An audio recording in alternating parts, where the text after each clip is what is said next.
Bonjour à toutes et à tous, la fin de ce mois d'octobre arrive à grands pas et avec elle, les différentes phases de la Lune qui nous invitent à nous préparer à l'année 2021, année riche en événements de toutes sortes qui nous porteront à réfléchir sur de multiples choses. Le premier quartier de la Lune aura lieu le 23 octobre 2020 et se fera dans le signe du Verseau. À ce moment-là, le Soleil entrera dans le signe du Scorpion et sera avec Mercure, lui aussi en Scorpion. Jupiter sera en Capricorne, en compagnie de Saturne et de Pluton. Uranus, lui, sera en Taureau et Neptune en Poisson. Sur le plan mondial, il est possible que cela corresponde à une remise en question de la politique intérieure et extérieure et qu'il y ait une concertation sur le plan financier qui remette en question certaines avancées. Sur le plan individuel, c'est la communication qui peut se trouver mise en évidence et qui demeurera peut-être importante pour une grande majorité d'entre nous. En d'autres termes, cela veut dire quoi? Que nous aurons besoin de partager avec les autres et que la communication ou l'échange sera l'un des moteurs principaux de la future année 2021. Cette communication pourra s'établir entre les gens, mais aussi par l'intermédiaire des médias ou de toute autre activité dont le but essentiel est de communiquer.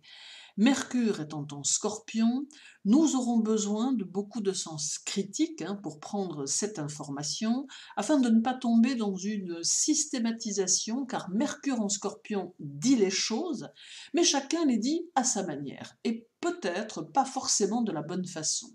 Il nous faut donc garder l'esprit alerte et objectif, afin de ne pas engrammer des idées qui, au final, ne correspondraient à rien. Cette lune en Verseau apporte un courant de sociabilité et de mouvement qui va nous pousser à désirer le changement à quelque niveau que ce soit.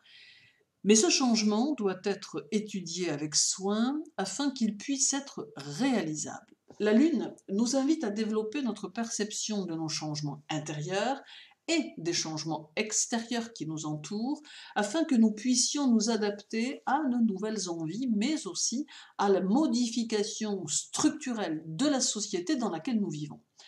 Le 23, la Lune sera au trigone de Vénus en Vierge et conjointe à Saturne qui, lui, sera en Capricorne. Elle sera aussi au carré du Soleil et de Mercure en Scorpion. Le trigone de la Lune à Vénus parsèmera vos amours d'un besoin de liberté et rendra beaucoup d'entre vous avides d'être affranchis des liens sentimentaux trop étouffants ou trop envahissants. Il y aura moins de possessivité de la part de certains et plus d'individualisme de la part d'autres, le tout étant malgré tout de parvenir à un équilibre satisfaisant pour chacun d'entre nous. Conjointe à Saturne le 23, juste avant de passer en Verseau, elle mettra l'accent sur le contrôle qui s'exerce et que l'on peut subir ou faire subir, d'où l'importance de la réflexion lorsque l'on peut être confronté à ce type de situation. Cet aspect exprime la nécessité de faire preuve d'une grande objectivité afin de ne pas s'offrir de ces influx.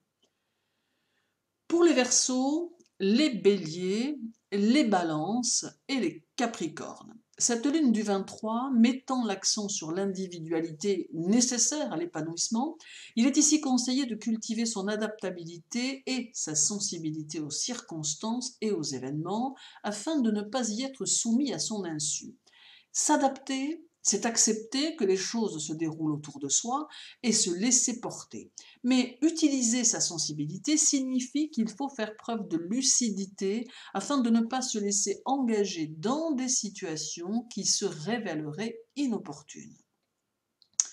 Pour les taureaux, les vierges, les lions et les sagittaires, il faut ici utiliser les influx lunaires pour trouver ses propres modes de réaction aux circonstances, car en fonction des événements à venir, vous aurez probablement un rôle à jouer au sein de votre environnement et peut-être fera-t-on appel à votre sens pratique et à vos conseils pour différentes raisons.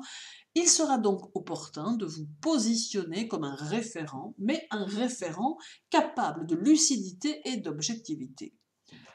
Pour les Gémeaux, les cancers, les scorpions et les poissons, ces influx lunaires peuvent à un moment donné conditionner vos choix quotidiens et votre sensibilité.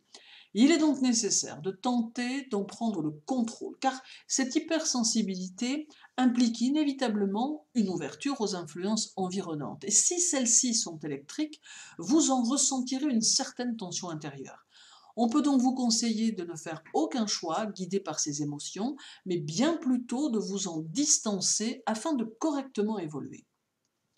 Merci à vous de m'avoir écouté. Je vous retrouve très vite pour une nouvelle vidéo.